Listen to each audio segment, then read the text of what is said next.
Macron, sem hipóteses, mostra aqui precisamente o Presidente da República e François Bayrou. Isto...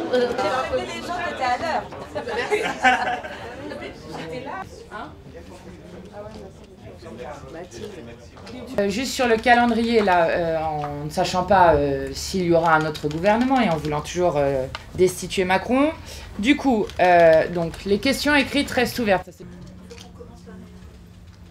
Nous, on a demandé évidemment à Yael Braun-Pivet qu'elle réunisse le bureau le plus rapidement possible pour examiner la recevabilité de la motion de destitution du président de la République, ce à quoi elle allait dire.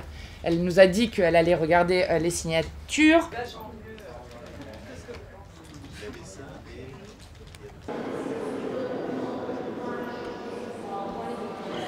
Nous avons toujours dit, et notamment pour les budgets, quelles étaient les aspirations qui sont celles de nos électeurs et que nous entendons défendre.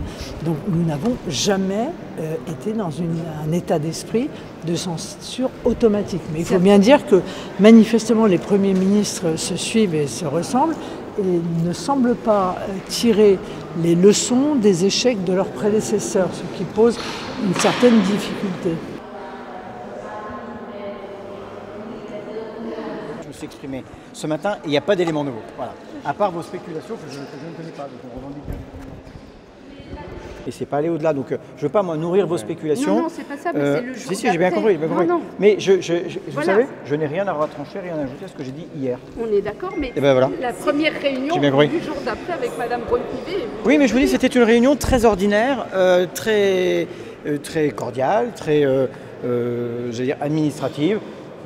Je crois que Laurent Wauquiez a dit que ce serait bien qu'on se pose la question de savoir comment on fait évoluer l'inscription des textes transpartisans. Stéphane Peu a insisté sur l'urgence de la question du logement. J'ai parlé du grand âge. Voilà, bon, vous voyez, c'est pas.